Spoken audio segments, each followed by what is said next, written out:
पाक क्रिकेटर के पास नहीं बचे थे अपनी बेटी तक को पढ़ाने के पैसे। गरीबी से हो गया था बुरा हाल। 8 महीने तक बेटी को स्कूल नहीं भेजा, बर्गर खिलाने तक के नहीं थे पैसे। लाइव शो में फूट फूट कर रो पड़ा पाक क्रिकेटर। पीएसएल में मचा चुका है तबाही। 307 के स्ट्राइक रेट से खेली है धुआंधार पारी। 14 गेंद में ठोकी थी 7 बाउंड्री। पाकिस्तान क्रिकेट बोर्ड यानी पीसीबी ने एक्सपीरियंस विकेटकीपर बल्लेबाज उमर अकमल पर साल 2020 में बैन लगा दिया था। दरअसल पाकिस्तानी खिलाड़ी उमर अकमल को पीसीबी की एंटी करप्शन यूनिट ने दोषी पाया था, जिसके बाद इस खिलाड़ी पर बैन लगा दिया गया था। अब उमर अकमल उस समय को याद कर अपने आंसू नहीं रोक पाए। उन्होंने कहा कि वो वक्त उनकी और उनकी फैमिली के लिए काफी मुश्किल था। साथ ही साथ अकमल ने बताया कि उस वक्त उन्हें किन चुनौतियों का सामना करना पड़ा। पाकिस्तान की टीम की तरफ से उमर अकमल आखिरी बार साल 2019 में खेले थे। बैन के दिनों को याद करते हुए विकेटकीपर बल्लेबाज उमर अकमल कहते हैं कि उन्होंने जिस तरह का दिन देखा है वैसे दिन उनके दुश्मनों के भी न आए। अल्लाह ने उनकी परीक्षा ली। अपने मुश्किल वक्त को याद करते हुए उमर अकमल ने कहा कि जब वो अपने बुरे दिनों से गुजर रहे थे तो उनके आसपास के बहुत सारे लोगों ने उन्हें अपना असली रंग दिखाया। उन लोगों ने बुरे समय में उनका साथ छोड़ दिया, लेकिन वो उन लोगों का शुक्रिया अदा करना चाहेंगे जिन्होंने उस मुश्किल वक्त में उनका साथ नहीं छोड़ा। उमर अकमल ने कहा कि वो अपनी बेटी को तकरीबन 8 महीने तक स्कूल नहीं भेज पाए, लेकिन उनकी पत्नी ने उन्हें नीचे गिरने नहीं दिया। वो हर वक्त उनके साथ साय की तरह खड़ी रही। उमर अकमल ने आगे कहा, जब भी उस समय को याद करता हूँ तो आंखों में आंसू आ जाते हैं।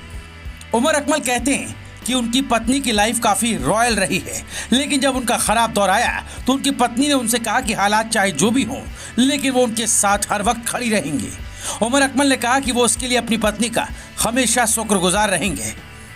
पाकिस्तान के विकेटकीपर बैटर उमर अकमल इन दिनों नेशनल टीम में वापसी की कोशिशों में जुटे हुए हैं। 33 साल के दाएं हाथ के अटैकिंग बैटर उमर मुश्किल दिनों को याद कर इमोशनल हो गए। उमर ने हाल ही में एक इंटरव्यू में खुलासा किया कि एक समय उनके पास बेटी की स्कूल फीस भरने और उसे बर्गर खिलाने तक के पैसे नहीं थे। उन्होंने 8 महीने तक अपनी बिटिया को स्कूल नहीं भेजा। उमर वही बैटर हैं जिन्हें पाकिस्तान क्रिकेट बोर्ड ने anti corruption code of conduct तोड़ने का दोषी पाया था और उन पर बैन लगा दिया था। साल 2019 में आखिरी बार इंटरनेशनल मैच खेलने वाले उमर ने समा टीवी से बातचीत में ये खुलासा किया है। मैंने जिस तरह के दिन देखे, दुश्मन को भी वो दिन ना देखने पड़े। खुदा कुछ देकर और लेकर परीक्षा लेता है। जब मैं मुश्किल दौर से गुजर रहा था तब आसपास के लोगों का असली चेहरा देखने को मिला। उन्होंने मेरा साथ छोड़ दिया। मैं उन लोगों का शुक्रगुजार हूँ जिन्होंने मुश्किल समय में मेरा साथ नहीं छोड़ा। उमर अकमल को पीसीबी ने 2020 में एंटी करप्शन कोड का उल्लंघन करने के मामले में सस्पेंड कर दिया था। उन पर 3 साल का बैन लगा था, लेकिन उन्होंने इंटरनेशनल मध्यस्थता कोर्ट में अपील दायर की, जिसके बाद उनकी सजा को घटाकर 1 साल कर दिया गया। अब उमर अकमल उस वक्त को याद कर अपने आंसू नहीं रोक पाए। उमर अकमल ने कहा कि वो वक्त मेरे और मेरी फैमिली के लिए काफ़ी चैलेंजिंग था।